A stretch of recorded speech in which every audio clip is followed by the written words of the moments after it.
दोस्तों, जय अलख धनी, जय अलख धनी, जय अलख धनी। दोस्तों, आप और हम इन दोनों में कुछ अंतर भी नहीं है और अंतर रखना भी नहीं जरूरी है, क्योंकि जिन्होंने अंतर रखा है और सही बात किसी के साथ कभी भी कर नहीं सकते थे और अंतर रखता है तो क्यों रखता है, ऐसा क्यों? तो उनमें भी कुछ तफावत तो है, क्योंकि जो लोग कोई महापुरुष के चरणों में बैठकर इनकी बात लेकर उनसे ही वापस लुट जाते हैं, इसीलिए ऐसा कुपात्र लोग जो है इनसे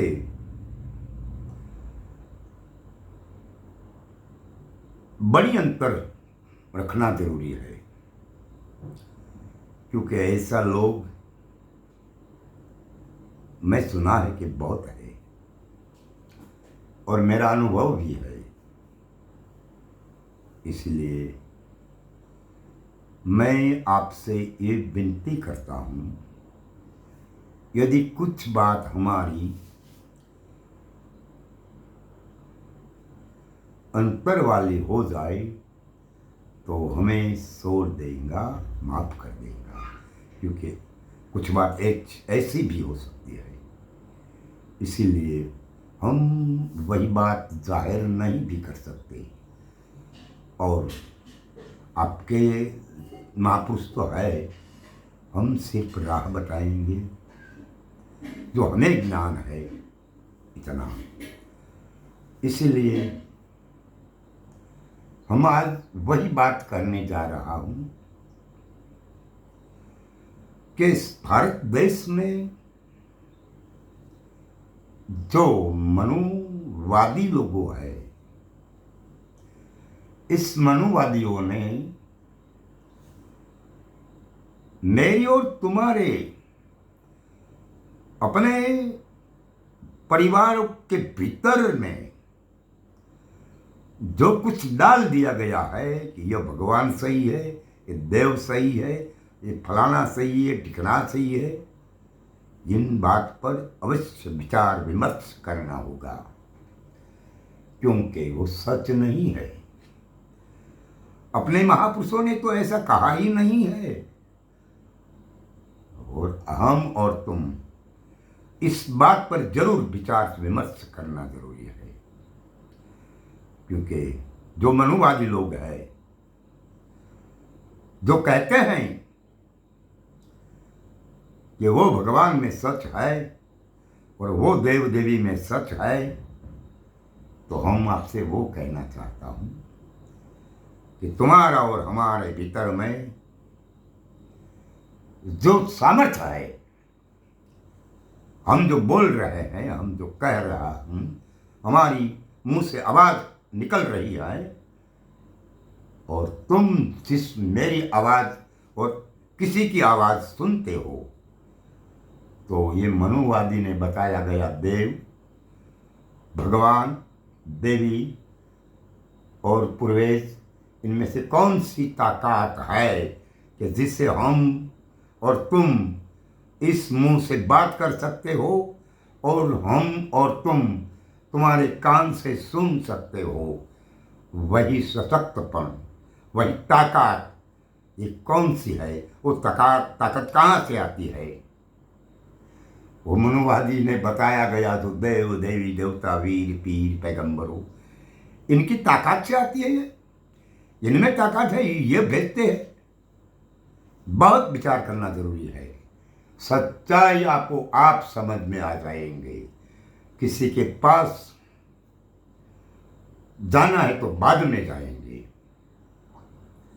पहला ये समझना जरूरी है कि जो मनुवादी कहते हैं देव की बात, देवी की बात, वीरों की बात, चंडी महाचंडी, इन सबकी बातों जो करते हैं, आप सिर्फ इतना ही सोचो कि आपके श्वास में जो धड़कन है, आपके प्राणों में जो धड़कन है, वे किसकी देन है।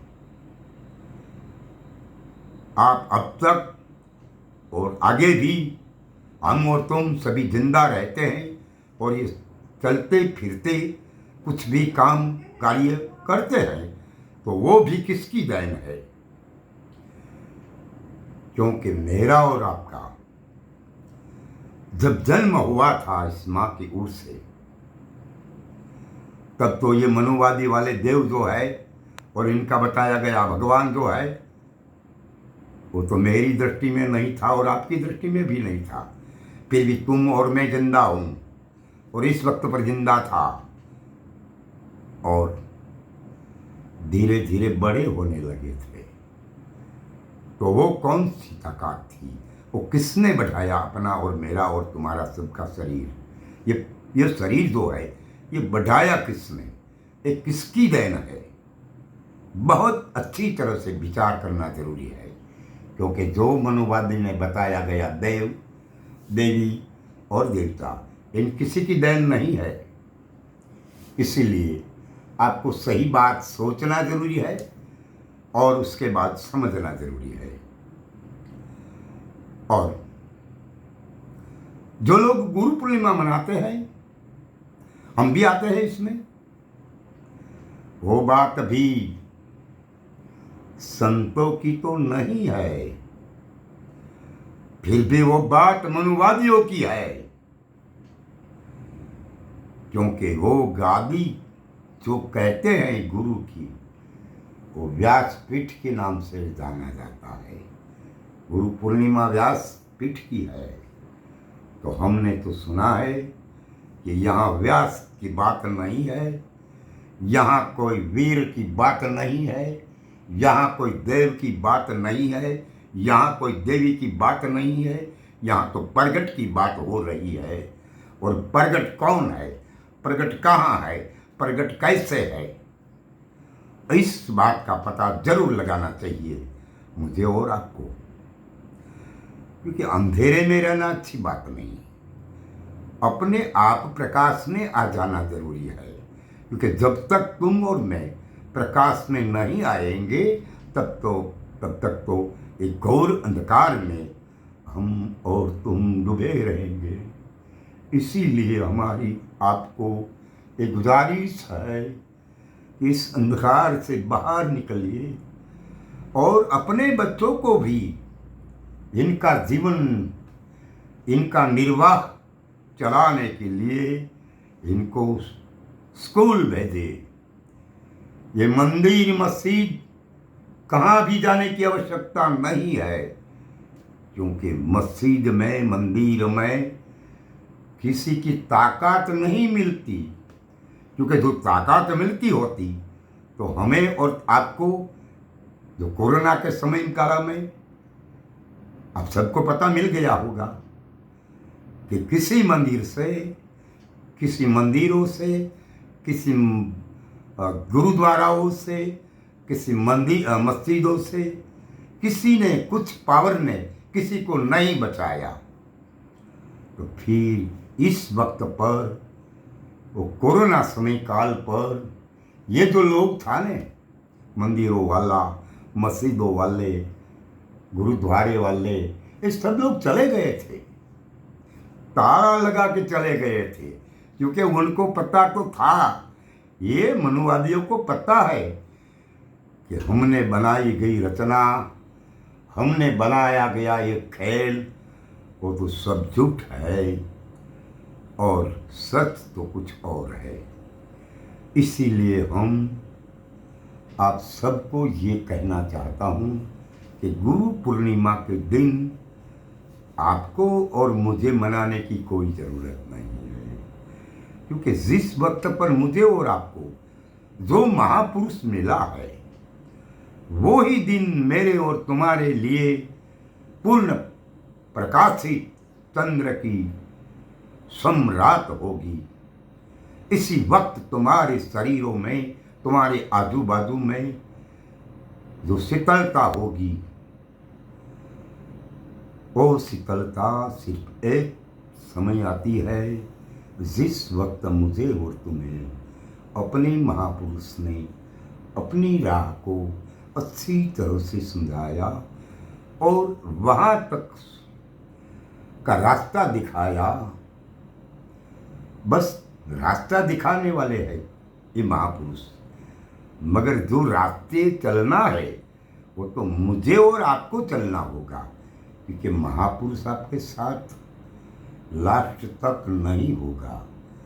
हाँ, इनके पास सामर्थ्य जरूर है, मगर यह सामर्थ्य स्वीकारने के लिए हमें और आपको, आप जिस महापुरुष के मुंह से इस सत्य की शोध खोज समझाया है और तुम समझाओ, इनके समीप रहकर सब कुछ रास्ता जो है लास्ट तबक्का तक का, वो रास्ता अच्छी तरह से ये महापुरुष के सानिध्य में रहकर लेना जरूरी है। मगर बहुत लोग हमें ऐसा दिखा है कि बस इतनी बात बता दिया कि बाकस एक नाम है और ये नामी का नाम बाकस दिया गया है और ये नामी की गैरहाजिरी हो जाए, अब बाकस शब्द अनाम हो गया, वो तुम है।